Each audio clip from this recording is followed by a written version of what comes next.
आगे आने वाले समाधानों में होगा। अब हमारे समक्ष जो जिज्ञासुजन हैं वो आएंगे, क्रम से अपनी जिज्ञासा रखेंगे। जिनका नाम बोला जाए पहले से वहाँ डेस्क पर तैयार हो जाएं।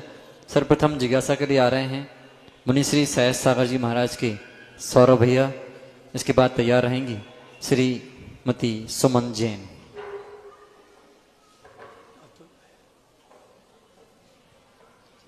पहले से पहुंच जाए जिनका नाम बोल दिया है डेस्क के पास।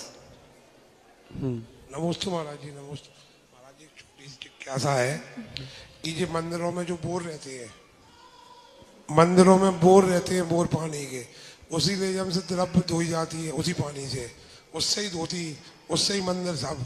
तो इसमें पहली बार माइक लिया तुल पूछ रहे हैं?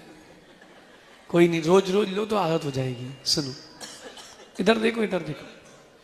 बोरिंग का पानी जो है वो जहां उपयोग करने योग्य वहां करें, जहां उपयोग करने नहीं है वहां नहीं करें।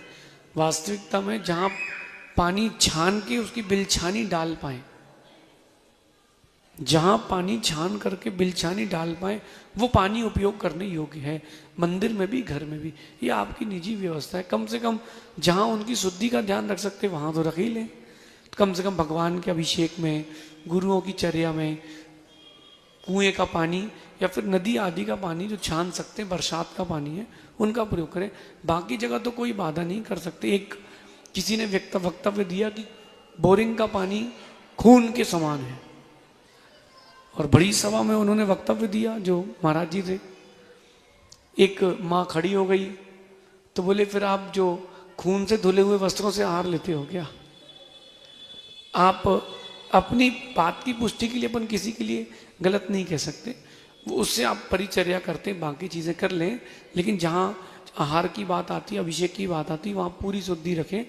प्रयास करें कि जो बोरिंग हो उसमें भी बिलछाने की व्यवस्था हो। नहीं हो तत्संबंधी प्रायश्चित लें, प्रतिक्रमण करें, कर सकते, कोई बाधा नहीं। अगली जिज्ञासा के लिए तैयार रहेंगे बालक नैतिक जैन। सभी गुरुओं के चरणों में मेरा बारंबार नमोस्तु। चुल्लक जी के चरणों में मेरा इच्छा में। गुरुदेव, आज के परिवेश में रिश्ते पीछे और फ्रेंडशिप आगे है। मेरी शंका है गुरुदेव, इज्जत को खोए बिना और मान सम्मान को बनाकर रिश्तों को कैसे सहेजा जाए? देखिए, ऐसा है कि फ्रेंडशिप यानी दोस्ती बहुत अच्छी चीज़ है। मैंने सुबह आज इसी पे प्रवचन दिए थे। जीवन में दोस्त होना और दोस्ती होना बहुत आवश्यक है। और दोस्त होना, दोस्ती होना, उनसे दोनों में अंतर है। तो इसमें कोई बाधा नहीं है, लेकिन उस दोस्ती के निमित्त से आपके जो और भी पारिवारिक या व्यवहारिक संबंध हैं वो इफेक्टेड नहीं होना चाहिए। उसमें और घनिष्ठता आना चाहिए। रिश्तों को बनाने और बचाने के लिए जीव को बहुत पुरुषार्थ करना चाहिए। आंखें आधी करके जीवन जीना पड़ेगा। मेरी बात को आप समझना। आज के परिप्रेक्ष्य में एक दूसरे के लिए वक्त नहीं है। अगर एक दूसरे के लिए वक्त रहे तो कभी रिश्ते खराब नहीं होते। आप लोग एक दूसरे के लिए वक्त निकालते नहीं। थोड़ा सा कुछ हुआ नहीं कि मैं नहीं बोलूंगा। अरे, अपमान, अभिमान, इन शब्दों को अपनी डिक्शनरी से निकालें। झुक कर के रिश्ते बनाए जाते हैं। जो आपसे नाराज हुआ है वो आपका अपना ही था, पराया नहीं था। और जो मना रहा है वो भी आपका अपना ही था, पराया नहीं था। हाँ, इज्जत बना के रखें, सम्मान बना के रखें। जो इज्जत नहीं करता, जरूरी नहीं है कि उस व्यक्ति को अपन ज्यादा फोर्स करें कि इज्जत दो। आप थोड़ा सा दूरी बना लें, उपेक्षा कर लें।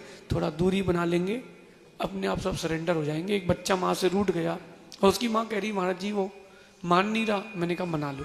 मना लिया तो मान गया। वो बोले कि वो तो छोटी छोटी बातों में रूठते ही रहता है। मैंने कहा भूल जाओ मनाना। अब मनाना भूल जाओ। वो कुछ नाराज हो तो बात ही मत करना। 2 दिन माँ ने बात नहीं करी, तीसरे दिन सरेंडर हो गया। तो अपन इस बात को समझें। इज्जत के साथ रिश्ते बना के रखें, लेकिन अभिमान, मान, इन सब चीजों में ना पड़े, ऐसा समझें।